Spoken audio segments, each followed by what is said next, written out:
CabForcen idea lähti siitä, että pitää saada kuluttajille paremmat taksipalvelut. Kuluttajan pitää saada tietää, koska taksi tulee ja tuleeko se yleensäkään, koska on myös ongelmia, että taksit ei aina tule, kun sitä tarvitaan. Ja liikematkustaja tarvitsee luotettavia palveluita, pitää päästä palaveriin silloin, kun on tarpeellista. Ja itse asiassa aika nopeasti se kääntyi myös siihen, että se hinta pitäisi pystyä tietämään, että ei joudu vedätetyksi eri puolilla maailmaa.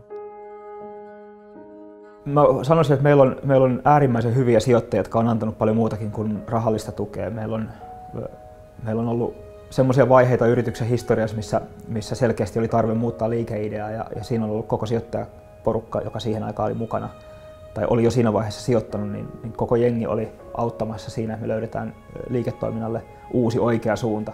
CabForcella oli tällainen do or die hetki siinä, olisiko se nyt ollut parin vuoden päästä siitä perustamisesta, jolloin tämä alkuperäinen liikeidea nähtiin, että se ei oikein lennä. Meidän ensimmäinen ajatus, miten tätä lähdettiin ratkomaan, oli se, että taksiyhtiöt tarvitsevat parempia ratkaisuja oman operatiivisen toimintansa hallinnointiin.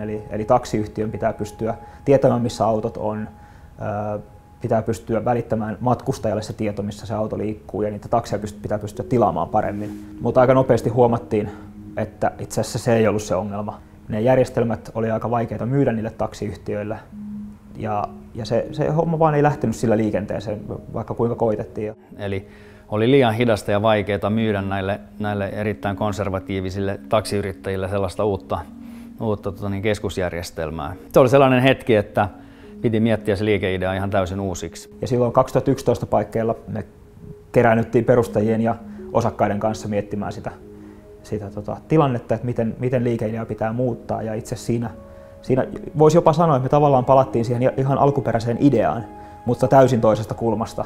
Ja se toinen kulma oli se, että miten me löydetään kansainvälisesti joka maasta se paras taksiyhtiö, joka toimittaa parhaita palveluita sillä markkinalla. Miten me hinnoitellaan se taksimatka niin, että matkustaja tietää jo ostaessaan, että Tukholman lentokentältä keskustaan on 50 sen sijaan, että se jää arvailujen varaan sen matkan aikana, mitä se hinta on.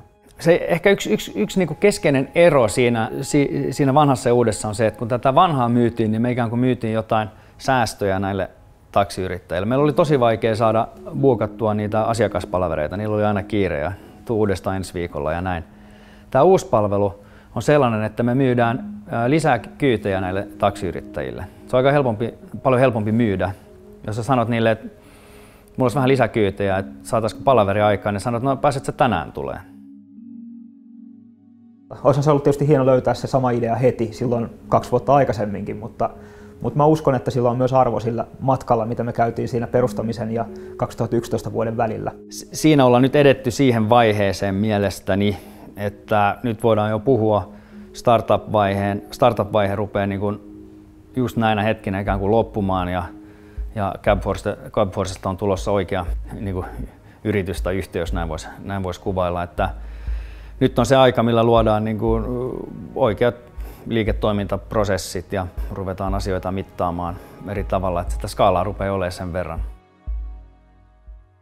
Mä itse asiassa aidosti uskon, että me ei oltaisi päästy niin nopeasti eteenpäin tämän niin sanotusti uuden liikeidean kanssa, jos meillä ei olisi ollut sitä vanhaa pohjaa, mitä me oltiin jo rakennettu. Vaikka teknologia ei varsinaisesti vastannut sitä, mitä me tarvitaan nyt, mutta sillä osaamisella ja tiedolla, mitä kertyi, niin oli valtava arvo. Ja se oli mun mielestä tosi hienoa, että sijoittajat ottanut tämän homman aidosti niin kuin omakseen siinä mielessä, että tekee tosissaan töitä ja auttaa meitä siinä, missä pystyy.